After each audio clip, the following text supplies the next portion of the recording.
You're listening to the Home Staging Show podcast. I'm your host, Cindy Lin. This is the show where we talk about all things real estate, home staging, and selling your home to live and to sell. Welcome back to Season 8. This is Episode 4.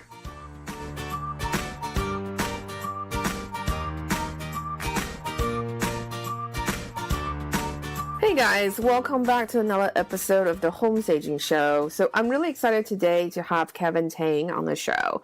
He's recognized among staging and design aficionados for his engaging personality and his limitless devotion to the home staging industry. Kevin, who is a lifetime master accredited staging professional, has become an iconic figure in the staging industry for creating emotionally and magnetizing spaces that sell. Kevin's company, Identity Home Staging, specializes in staging homes for real estate, interior design, as well as home builders consultations. Kevin is recognized as the first and only lifetime ASPM stager in the Southern California, south of San Francisco. Since 2005, Kevin has successfully staged over 100 million square feet, over $789 million worth of real estate in the Southern California and Nevada. Kevin and his team of staging work is also regularly featured on HGTV's #1 rated show, Flip or Flop.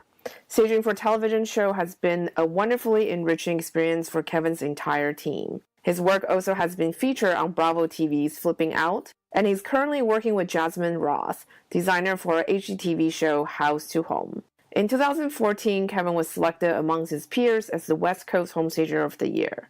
In 2015, Kevin was awarded the Barb Schwartz Staging Excellence ASPM Stager of the Year. Both honors have been received with humility and humbleness. So on the show today, we talk a lot about working with builders and also different pricing models for home stagers. I really enjoy interviewing Kevin about this because he had a really different perspective, being he has worked a lot in the building industry. So the way he prices is a bit different than most stagers do it.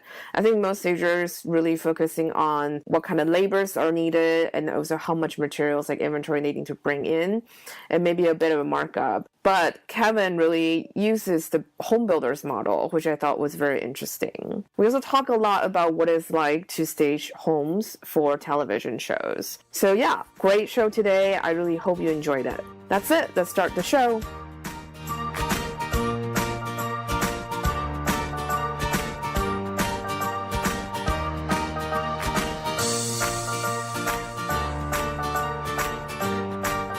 Hey Kevin, thank you so much for being on today's show. So before we get started, can you tell us a little bit about your business and what is your real estate market like? We are Identity Home Staging Plus Design. We're based out of the Long Beach area, which is Southern California, Los Angeles region. We are an S Corp. We do all sorts of stagings. We do occupieds, we do vacants, we do consultations, you name it. And we also do design work. And our real estate market's pretty flourishing right now. It's still with the staging that's starting to cool a little bit, the market is, but the staged properties are still selling quickly and for the most amount of money. So that's really good to hear. We had one that just recently sold for $165,000 over asking price, and we're just thrilled about that. So we've got a lucky zip code that we work in, so that we seem to get that result in a lot. Yeah, I think the market is very uncertain nowadays. So that's really good news for your sellers. It's changing market, so we have to kind of respond to it as quickly as possible. So, but it's good to see that the staging is still helping out. Since you offer a wide variety of service, how do you balance between them all? I have a partner that works with me. My husband works with me, so he takes on most of the consultation work. I do most of the vacant. And then, we both tackle on the vacant work. That's what we both kind of are there to do. He does operation stuff. So there's kind of double duty for one person doing work. And I'm more concentrating on just like the vacants, pulling in, the big projects. And so when you take on a new home staging project, how do you decide what will work for the home? What I like to do is I like to go based off the architecture. That's a very big thing for me. So I'll go if the architecture dictates it's a mid-century modern house, and it's going to say, then, we're going to have to use mid-century modern furnishings and a color palette that's appropriate for that home or that style. So, you wouldn't stage an interior to be mid-century modern if you have a Tuscan exterior or a Southern or Mediterranean style exterior. You wouldn't do that.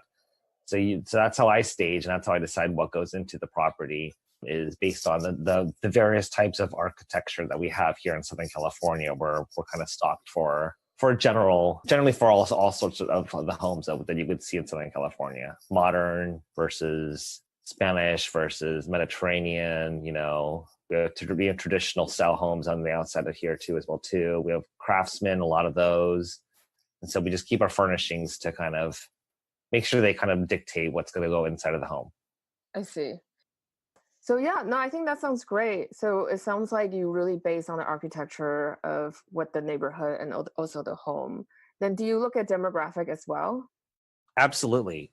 We have a very modern home in Seal Beach that we have staged, but it's in a neighborhood that's going to be for a lot of families. So we had to really soften up a lot of the spaces. I mean, the whole bottom floor was cement polished floors, so we really had to soften everything up to make it as kid friendly as possible, because whoever's going to be buying the home is going to be liking a modern home, but they're going to be having a lot of children. We need to make sure we follow the demographic buyer and stage appropriately towards that. Yeah, I totally agree with that. And so is your approach to the projects different between different types of clients as well? Because when we work on just regular projects with home sellers, residential versus home builders, because the client's a little bit different, do you approach the projects a bit differently as well? Well, they're two different things if it's just a regular house being sold, but the opportunity is greater if it's a builder and they have multiple units, because you can always get crossover sales from staging just one property. Somebody may like it, but want to have, a unit or a lot that's, if you're doing a model or something else, that they may want to have to pick a lot somewhere else. And you can get a lot of bounce over and crossover sales from just staging one unit and keeping one unit staged, or moving it over from unit to unit as they sell progressively. So there's a lot of opportunities in working with builders to keep a longer relationship going than a single transaction, I guess you would call that, between a regular seller and a client, helping them sell their property or doing a consultation or something like that. Because I think a lot of new stagers always wonder, how does someone start working with a home builder? So what is your recommendation if somebody wants to work in that market? One of the best things to do is to start early and get involved with the building associations, the National Home Builders Association.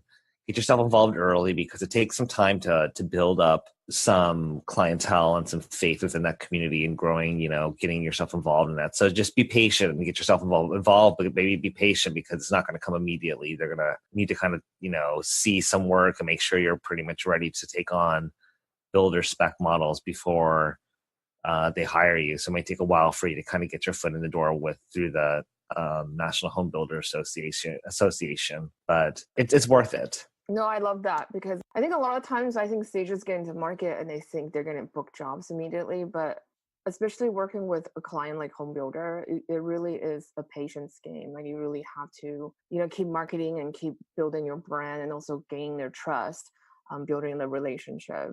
Absolutely. And so I know you work on occupied homes as well. So at times it can be challenging, because the homeowner stuff can be very different than your inventory. So how do you approach challenges like that? Well, we still, once again, I mean, that's kind of the goal, is if we're going to be doing an occupied home where we're bringing in our own furnishings, the goal is to kind of make it look kind of seamless, like what they have and what you have kind of work together. That's kind of the goal for doing what I call a mixed media staging project, where I'm kind of using a little bit of their stuff and I'm kind of using a little bit of my stuff. That's the goal, is to make it look as seamless as possible. Not to say that if they have junk, you want to bring in your worst stuff, but you don't want to necessarily bring in your highest end stuff either too. You want to make sure it fits with the rest of the property, makes sense with it. That's true. Yeah, you may have like an old stuffy chair you may have to use, but so that may dictate the type of cocktail table that you're going to use. Is going to bridge the gap between the sofa and then the chair and everything else. You have to kind of consider that. And that's just making sure your inventory, what you have in stock, or what you need to get, or what you need to acquire, and making sure you have a good cast of characters of staging items that you can bring into and help out. We've done this plenty of times, and they still work. They're a lot trickier to work, but they they do work. We've got one out right now. We've got actually 2 other ones that we're bidding on currently for this type of project. Basically, I was wondering what if that style is very different, or say the house hasn't been updated forever, like 30 years. You'll still be able to find pieces to kind of bridge the two together. Yeah, but if the house hasn't been updated, we certainly would make the recommendations to update it, do some kind of small updates, whether it's paint or maybe some small gentle kitchen, recommendations. So that's okay. We're not talking about like, major restructuring of cabinetry or anything like that. That's like Right. a major kitchen remodel. We don't want to really go through something like that. But there are certainly like small updates and things that you can do to a kitchen or to the rest of the house, just by cleaning it. Number one is the first thing. But when you clean a house, everything else kind of just falls in line right after it. And once they start going through the massive, really the big cleaning process, like everything else is considered at that point. The paint's considered, the conditions of the walls, for example, and the paint or the wall covering or something else. All that stuff's considered at that one point. It's a good point to get in there early and to be able to kind of advise them on that before you show up with the staging goods. So they have a little bit of homework to do before you arrive, and then you just get there and just kind of put it all together, the finishing touches, and then you're finished, rather than, moving in your furniture now and then having it painted and everything else later on and having to coordinate all that and then come back and reset it. That's complicated and it's kind of risky. You get paint all over your furnishings and that could be the end of it, so it's just not worth doing it that way. Yeah. And I think most sellers don't realize there's a lot of logistics involved in our line of work. It's not just simply moving furniture and style the home. There's actually a lot of moving pieces where they consider. Oh yeah. Yeah. They don't realize how expensive it is to rent trucks. Yeah, that's that. Yeah, like we don't have our own truck. We're still renting a truck, but it's expensive to rent a truck. Like I took one out a van out just to go do some work over the weekend, and that was at like $120 right there. And I'm like, wow, that's crazy. Yeah. Is there a reason why you're not buying a truck? Because you're doing pretty high volume, right? Yeah, well, we're doing medium to regular volume. We cover something about like 75 projects a year, and then we'll cover like probably equal that amount in consultations or something else like that as well too. So we'll cover about like anywhere between like 150 to 175 appointments in a year, and they're pretty decent sized projects too. Yeah, I found in my business as well, I think moving was the most expensive. The cost wise, I think moving was actually, it was more expensive than our freelance assistants, just because simply they have the truck and then they also has movers, and it's basically 2 trips. So Yeah. it's a big cost. Yeah, we can't currently park a truck anywhere. We don't have a place to park a truck, so that's a big thing for us right now, a big challenge for us.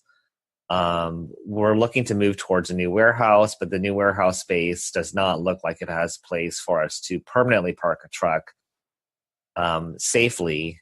So that's still going to be something we're going to have to do as far as renting trucks for a while until we can find a location that can do both, that can store our truck and store all of our warehouse stuff, Yeah, that's really tricky because we were lucky we got a warehouse where I didn't have a truck. I had a cargo van, which was very handy because the movers get the bigger pieces and the more delicate pieces go into our cargo van.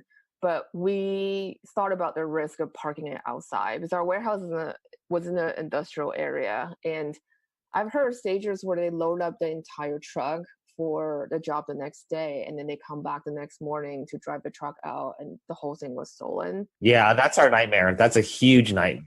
Oh my gosh. It's a huge nightmare because you lose so much inventory in the truck. And Yeah. so we were lucky where the shape of our warehouse, we can actually pull in the cargo van, so we don't have to leave it outside. And actually, in our parking lot, people had their gas stolen. Like somebody was siphon out all the gas, so we just were not feeling very safe to leave the car outside I wouldn't. overnight. Yeah. So I understand that pain. Yeah, that's for sure. Yeah, that's the thing about this job is there's all these different scenarios you never considered before, and it just so happens it will happen in our line of work. That or having theft or break-ins in properties. Those are like two of the more of the frustrating things. I think a lot of robbery scenarios are very. Is it very common in your neighborhood, in your area? In Southern California, it is. Yeah, you need to have parking. Somebody will break into the back of the truck and either sleep in the back of there, or they will, find you have stuff in the back of there and steal it so that they can sell it. It's pretty scary. I mean, if you think about it, it's actually a very easy crime. They just need to Google what listings are available in the neighborhood, and you can see everything on the photos. Most of the time, people can tell the homes is staged. And so it's kind of like the perfect crime where no one's at home and they know all the stuff, like where all the good stuff are. Yeah. It's pretty scary, actually. Well, we have now we have staging risk management, which really helps out, and that's what you can put down insurance for maybe like $300 or something like that to cover you for $30,000 worth of furniture, and that's a really good benefit. And so we've been kind of working with them and partnering with them and getting clients sign up for the insurance, for the property, and it's helped out a lot. Yeah, no, I think that's clever. I think insurance is very important. I think a lot of new stagers actually, especially, don't realize that they need to get insurance, especially for a liability reason. Real estate can be a very risky career, and in California especially, it can be a very sue-happy career. And so I definitely recommend getting liability insurance. And for homeowners who are listening to the show, you should definitely ask your stagers about that as well to make sure they have insurance to cover liability.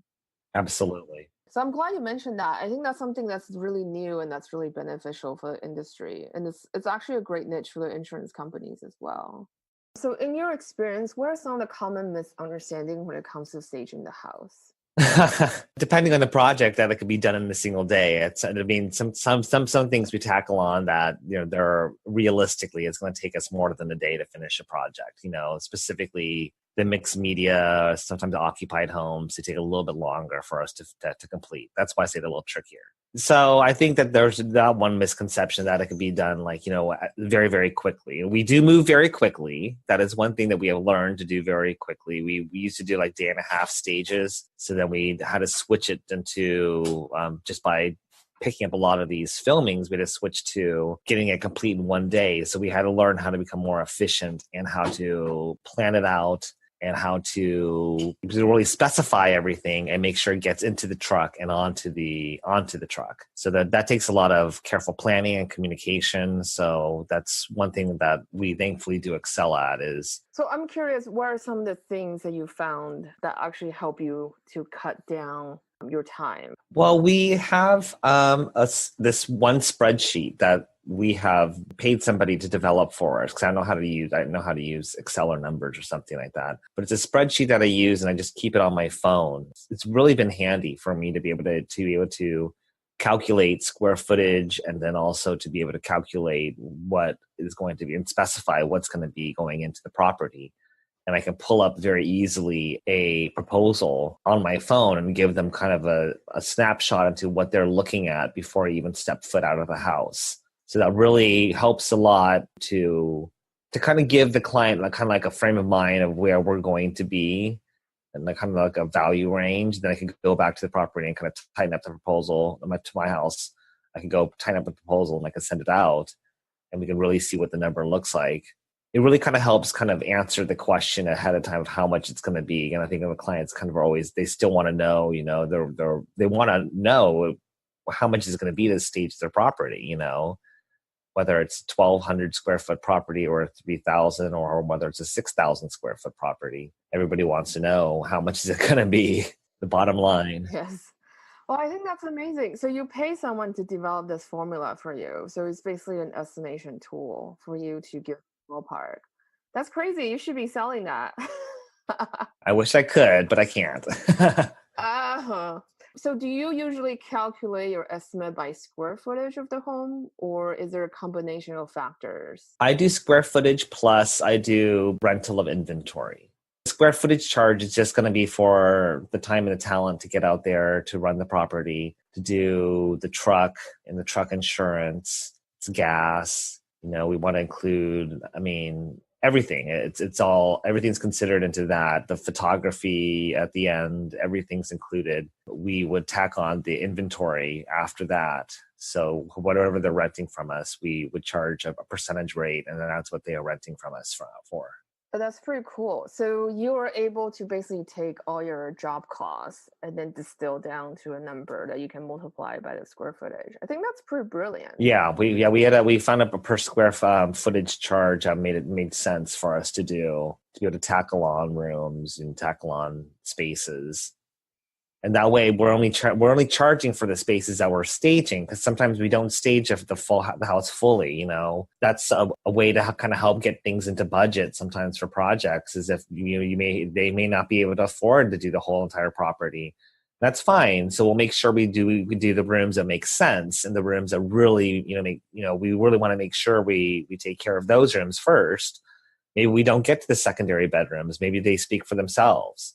And that's a great thing in Southern California. But maybe if they're really, really tiny or something else, like I'm going off to stage a very tiny house. It's the smallest house I've ever staged in my life. And we're tackling it right after this call. But the bedroom, I don't even think I could even hold a queen size bed in there. It's so tiny. Yeah, we have a lot of those in the Bay Area. Yeah, I'm like, it's really, really tiny. So it's gonna be interesting to see how we pull this one out. Yeah, it's usually, I think, for like a single person, so it's like a full size bed, and then kind of like like the Target. You know how Target sells furniture, but it's kind of like a miniature size of regular furniture. Yeah, So, right. yeah. So you have to tweak the scale like that. You know, it's common in Bay Area because the housing is so expensive up here. How are you able to figure out the job costs and then distill that down to a number? Did you work with your CPA on that? Just kind of look at your annual numbers and kind of figure out what the number would be? Well, I'm kind of used to working in the home builders industry, and that's something that we used to do. Is we used to install models per square footage. So this is kind of how, like, their pricing formula is what I kind of borrowed that from. That's just how I've developed my services and our skills, is that we've found a way to kind of, and you just kind of work with what we call the BVR, the budget variation request.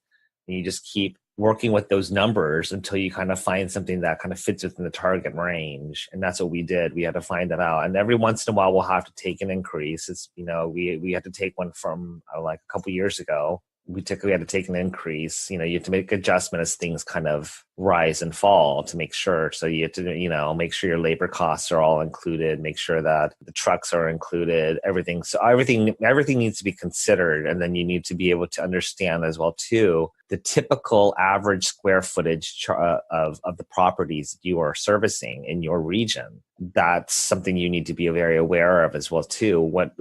So you need to be tracking that when you're going out to projects. Track the square footage that you're staging or of the property, and find out what is your average of what you're finding, because you want to make sure you can work within that. Like, we work on the TV show Flip or Flop, and those homes are very different than some of the other homes that we also work on, which are some of the luxury homes. Flip or Flop homes are very much starter off, entry level homes that have just been recently flipped. That's who the target market is.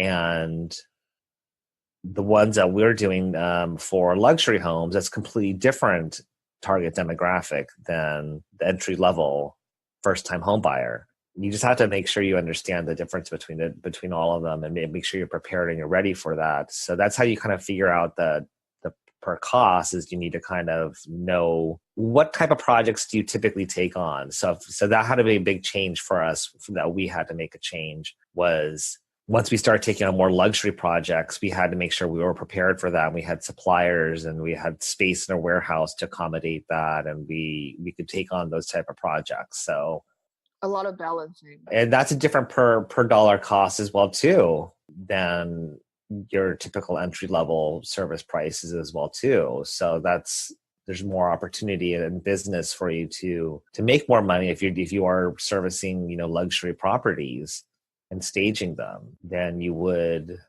smaller square footage entry level properties, those are a lot more budget challenging. No, I definitely agree. Do you find the type of clients are very different as well? Like somebody who's doing luxury homes versus somebody who has starter home. I'm sure the attitude is a bit different. It's very different. The luxury home, that one's going to be on the market for a while. Though that's going to take a specific type of buyer in order to get that property, sold. So your goal is a little bit different as well too. You need to make a little bit more of a connection with that type of client. You need to woo them a little bit more for the luxury homes. They have different tastes and different requirements than an entry level home buyer would have, in different also color tones and everything else as well too. Like you wouldn't use like super bright colors inside of a high end property. You'd probably have a little bit more of a tone on tone or a higher end kind of luxury kind of feel, more of a sophisticated feel to it, playing with more neutrals and metallics than you would if you would be doing an entry level home where it could support, like a brighter or more kind of fun color palette or something else like that. Yeah, I think that's very interesting. I think it's interesting because also you service a wide range of price range. And so I think it's really interesting to hear the different perspectives on different types of homes because it is very different from, I think, niche to niche. I personally focus on one niche, which was starter homes, and worked really well for us. I just realized I didn't like to deal with luxury home market. And starter home was quick and fast and easy. And so for us, it was very easy to just keep turning it over and over and over. Yeah, that's kind of where we are right now. We've lately have tackled on the luxury market, and we have some furnishings for it. We have a very good supplier to get other, furnishings for luxury properties as well too. So, that's local. So that's really helped us out as well too. But it just seems for some reason, I was just saying a couple days ago, that feels like I was walking around the warehouse and everything that we own has just kind of expired or fallen apart. We just need to rotate things desperately. Garage sale. Right? I'm like, it's time to sell all the stuff and then reacquire and get some new product. But I've had some of this stuff for a while. Yeah. So I think that's the challenging part of having inventory is to get rid of it. I think I don't mind maintaining it, I don't mind moving it, but really to get rid of it, it's like the most painful thing for us, at least. I mean, we try Craigslist and then people come, they're like, I'm not sure, let me think about it. I mean, we sold this couch, this lady who we didn't know at the time. I mean, it's Craigslist. I'm not going to ask, like, oh, what's your family like? But she had toddlers and apparently two big dogs. And then a week afterwards, she was like, oh, your couch disintegrated. I was like, what do you mean? She's like, it just fell apart. And then I found out she has two giant dogs who likes to chew on the couch. And I was kind of like, well, I can't take the sofa back, things like that. So it was that's very crazy. painful for us. We end up, I think, donating most of it. Yeah, that's what we're probably going to end up doing. Yeah, just donating it to Habitat for Humanity Restore. Yeah, and then you get the tax write-off. I think it's Yeah. much easier because I know some people make a huge thing out of it every year when they do annual sales, and then it becomes like a thing in the community. And I think that's great. We were not able to do that just because simply the location of our warehouse. Like on the weekend, it's like a ghost town. Same thing as well too. We can't even do that either too. Like out of where we're out of, we can't sell or anything else. Like keep doing like an open sale, so we have to do it on something like OfferUp or Let Go or Craigslist or Facebook Marketplace, and then have them come over to the warehouse and then take a look at the there and then make the decision. So that's been a big kind of hitch, and a reason for why we really want to move is we want to be able to have the opportunity to be able to sell and kind of do things out of our space. So that's our latest challenge. Yeah, it's all locations. Yeah. Yeah, same thing with warehouse. I think we were happy where our warehouse were, but to do things on the public front, it was a challenge because the price point was good, and it was good because it was in an industrial area, right? It was surrounded by other warehouses. To work, it was very easy. I mean, we had a roll-up door, commercial truck can deliver inventory, but to do things with the public, doing garage sale, for example, it was very challenging. Yeah. So I know you have worked on a lot of TV shows like HGTV's Flip and Flop. You just mentioned that, and also Bravo's Flipping Out. And you're currently working with Jasmine Roth, designer for her HGTV show Hidden Potential. So what is it like to work on a television show? It's a lot of fun. It's each show has a different goal. For Jasmine Roth's project, we talk to them and they just come to the warehouse to take a look at the furniture that they may want to borrow for just the final reveal. So you never see us show up. It's just borrowed pieces that they rent from us, which has been excellent and fun. You get to flip or flop, and that's a full-on staging project, and that's just right exactly what we do, but it's just being filmed. So that's that's kind of fun as well too. It's been really good, and not only that, but it really builds confidence for my crew, which is really good to see happen. Like, you can't really pay people to give them that type of confidence. It's a really good experience to be able to see that and to see the crew being filmed for the show and being part of it as well too. It's always fun. That is so nice. You're such a good boss. I think that's amazing. Yeah, and can't pay for something like that. That's the type of confidence that just kind of shows up by they've tackled even some filmings without me being even there. I was in Seattle during one, and I was doing a training during another, and I couldn't get out of those. Sure enough, the projects landed on there, and they went off and they just staged them without me, and that took out some time, but I'm lucky that I have a crew that we could do that. I mean, we basically started over recently, and we have a new crew working with us, but they've already accomplished one filming under the belt, and that was pretty crazy. I'm very grateful for these opportunities to be able to work with them and to be able to do this. We've accomplished 53 filmings with them. That's about half of their projects on their show. They do hire a couple staging companies, but we've done about half of them. So. And we've also done a couple of them like off TV for them. We have one currently up in Simi Valley right now, a luxury property, in fact, that they called us in to stage. If they need somebody, some help, and they're like, "Do you go up to that area?" And we're like, "Yeah, well, we will go, for a certain price." Everything worked out, and we staged it, and it's on the market. That's great. Is your workflow very different compared to your normal staging jobs? I know like you mentioned earlier, you have to shorten the time frame of staging.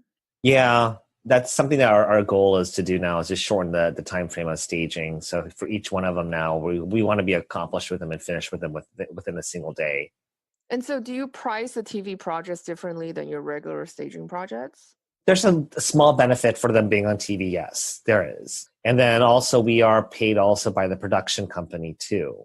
We worked out a very beneficial deal towards, we still get paid very handsomely. We just work with them on that as far as our budget, as far as the project goes. And so we that's how we've kind of worked things out. I'll give them the final number of each time of how much the cost would be for us to have the staging, so that they would reveal that as the pricing on television. So that's that's something that's going to be labeled, should be the actual price number. I know last season there was a lot of misreporting for some reason. They kept saying $3,500. I'm like, no, we wouldn't do it for that little. But as far as this season's gone, they've kind of recorrected that. I think it does come a long way. I think it was like maybe second or third year I was in business. So this would be 2009. I got a call from a production company for HGTV, and they basically offer no money. I need to negotiate at least the cost being covered. I mean, it's fine being on TV, I'll do it once, but at least the cost needs to be covered. So we at least broke even on a job.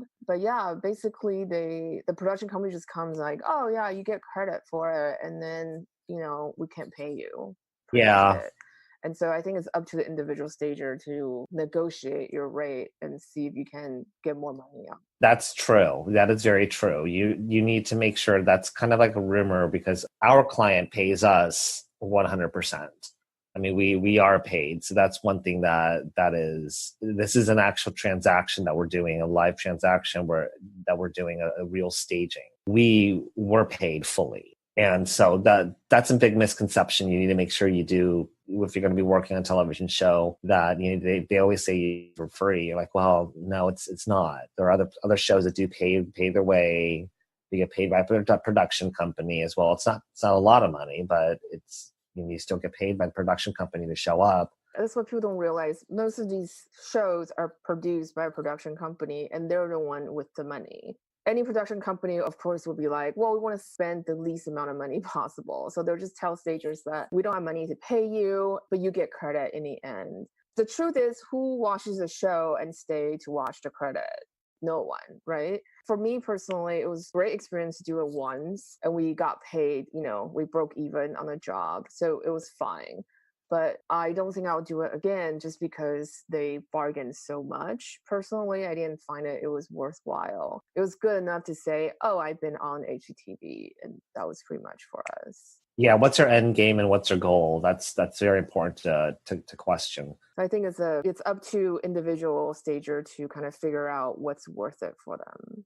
I definitely don't recommend doing it for free. Like, I think people are always going to tell you they don't have money, but you have to negotiate your own rate. So I really like what you said, is that you are being paid and you're being paid accordingly to your market rate. Yeah, where our costs are definitely covered and then some working with them. Yeah. And so how much creative control do you have when you're working on these shows? 100%. I mean, as far as what goes inside of there, we've never had them call or say that they've been unhappy with the staging, and they don't tell us. They just send us in when the cabinetry has gone up and the tiling has gone up. Maybe like a week or two ahead of time. So we'll be able to take a look and see what the tiling looks like, what to expect out of the project, and what to make it look like. So we do get creative control in all of it. They do just ask that we're complete within a day, which is easy for us to do. Right now, we're completing the staging before the cameraman even shows up. So that's great. Right? Yeah, we're going so fast now, so we have to kind of undo a little bit of work and do work just for the sake of doing it on camera. Yeah, we're staging it for a staging show. So magic. Right. I mean, I do think TV shows like these are positive for the industry because it does help to push awareness of staging. Because now people will know. I mean, when they watch the show, they understand what staging is. But I also think it brought in a lot of miscommunications because, like you said earlier last season, the pricing is misquoted. So what are some of the common things that the viewers probably don't know by watching these shows? I think probably pricing is number one, right? Yeah, I think that's the biggest misconception or biggest thing people just don't know about is especially with the weird pricing that was delivered last season. That will be, I think, the biggest the question I think people have. We still get that too, and we get opportunities to go out there to be able to bid on projects for other people and be able to tell them how much their individual project's going to cost. So you still give them basically an estimate of how much this would have cost if they were a real homeowner, correct? Yeah, and they should be reporting that number is what should be happening, is that it shouldn't be like restricted to a flat number, which it seemed like it was last season, like consistently. Yeah. But I think probably the other misconception would be how little work or how much work home staging actually takes to stage a property. Because I remember one of my friends was on one of the shows. I don't remember which one. They had her dress up in this nice little outfit with her nails done and then putting a vase onto the table for a staging segment. But in reality, we don't look like that when we're staging. Yeah, coming in like wearing heels and a shawl or some sweeping shawl and flying on in. No, that's not how it works. What happens if you get pushback from the clients on your pricing? Or how about when the client's just not willing to stage? Like, how do you deal with objections, basically? Well, if a client's not willing to stage, that's a pretty big objection that you need to overcome right away and then understand that whether it's going to work or not in your favor. Sometimes the agent is pushing for staging, right? But the seller is like, no, I don't believe in staging or whatever. So how do you work with them to make sure they're achieving the goal they want for this listing? Well, that's usually a statistical thing that you can kind of whip out, and you can show them and let them know that in their area that you have staged X amount of properties and that you have done how much square footage of that and what the result is and has been. That's something that you should be able to demonstrate to do it to people. And that's one thing that tells wonders, is just a statistical thing. And letting people know, with the help with the agent and the belief of the agent that the times have changed, because that's a big thing, is that some people have not sold or bought real estate in many, many years, and they haven't gone through the experience of having to hire a stager. So we're still having that happen right now, where people don't understand why they need to hire a stager. We still need to inform what we're doing before we start performing what we're doing. It's just really important for you to make sure that express to your clients, and let them understand that times have changed, and now staging has become a normalcy and something that's very common in today's buying and selling market. Are there any other pushback that you get from clients? Generally, it's gonna be about pricing. That's gonna be the one thing that's gonna end up being about. Most people, I think, some people are savvy, especially the ones that are doing like consultations or occupied home projects. They know what they're kind of up against already, and they just need somebody to kind of there tell them what to do and how to get there, and then also kind of help them a little bit along the way. That's going to dictate a certain amount of pricing, and you can be very flexible on that because just depends on how much work's going to be required of you. So you can be a little more flexible in pricing with that, but with vacant properties or something else, though, that's where that's something tangible, and that's going in there, some goods, and it's going to require a truck to be issued out and a crew to lift and bring the furniture in there and the setup and everything else as well too. That's a little bit trickier for you to negotiate, and because you have a bottom line cost that you must make sure that you're covering. They're always going to get pushback on pricing no matter what, because everyone's going to, even if somebody would come down and tell me how much it would cost for me to stage my property, I'd still be like, ouch, like, well. It's definitely tricky. I mean, I think ultimately it's just find out what really motivates the clients, and then also what problem they may have with staging properties. Because yeah, I think pricing, usually we can negotiate a little bit, maybe instead of doing every room in the house, we just do the main rooms, right? That's usually how we can negotiate the price or take out some inventory. If they genuinely do not believe in staging, yeah, very true. it can be very difficult to convince the client, except, using statistics and all that. It also depends on how clients like to be communicated with. So thank you for being on the show today. I just have one last question for you. So what is the number one tip you'll give to home sellers when it comes to staging their homes? Clean your home. No matter what, clean your home, because even the perfectly staged property can be completely busted if it's very dirty or shows like visible disrepair. It's just something that staging can't overcompensate for stuff like that. You need to just make sure you clean it. Well, like I said, once you clean your house, everything else is considered at that point. You have to move the furniture around anyways to clean underneath it. So you might as well put it into staged, format. You're going to be cleaning the walls, so you might as well be looking at the wall quality and thinking, do you need to paint or do anything else as well too? So just by cleaning itself. That's great. I love it. Thank you so much for being on the show today. I really, really appreciate it because I know you're super busy.